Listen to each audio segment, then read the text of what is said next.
Do you know what those are called? Mushrooms. Yeah, they're called mushrooms. They're called lion's mane. Oh, yeah.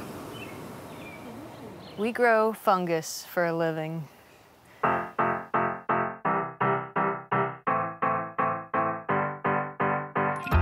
they pretty? I would go ahead and dice up the lion's mane smaller and cook it with butter. A lot of people, particularly in the United States, a lot of people did not grow up foraging mushrooms, and they think of them as toadstools, and it's kind of, there's the term mycophobia.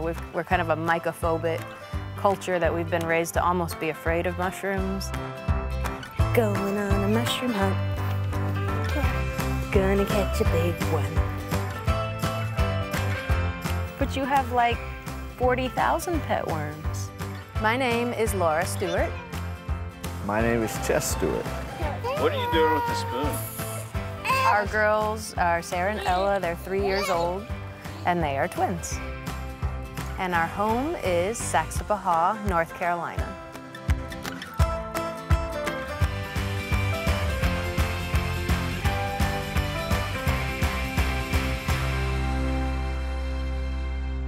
We're mushroom farmers.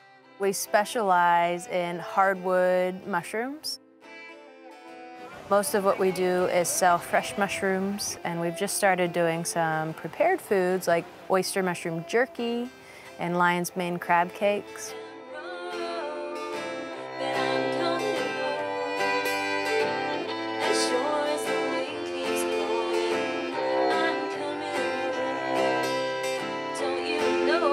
And we just got unbelievably lucky that we ended up in the Piedmont. Central North Carolina. And Central North Carolina has been such a good fit for us. It's such a strong, small farming community, such an amazing culinary scene.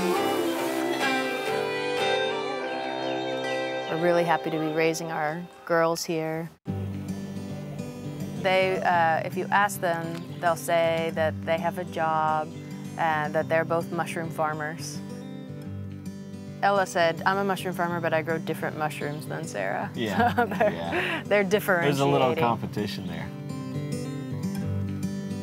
It's interesting. Mushroom farming is starting to become more of a thing in North Carolina.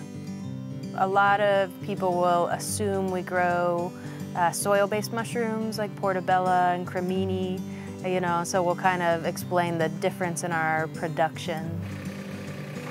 We actually grow everything on sawdust. Is that a normal process with sawdust? Is that normally what most mushroom farmers would do? Is A lot of people that grow exotics like we do will use sawdust. Okay.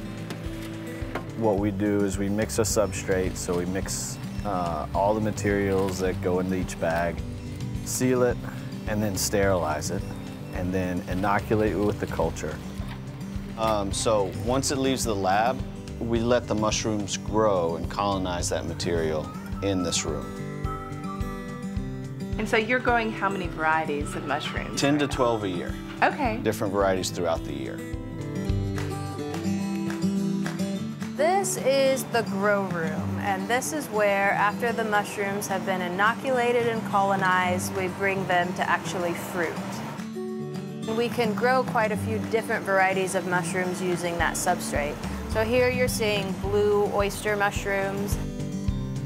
What's really cool, I think, is you partner with a lot of local restaurants to be able to provide them with unique mushrooms to use for their dishes. We're really lucky to be in the Triangle and with the culinary scene that we have here. So at this stage in our business, we have chefs who've been buying from us for coming up on 5 years.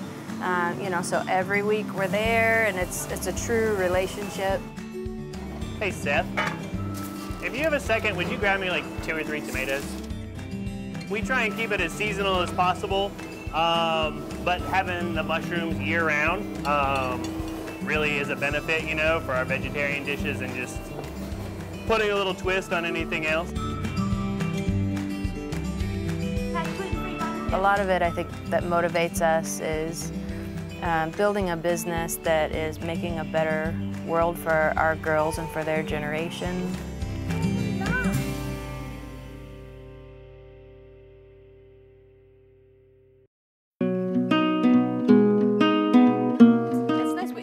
come out here pretty often, and so it's one of those spaces where you really know the seasons and what mushrooms come out at different times.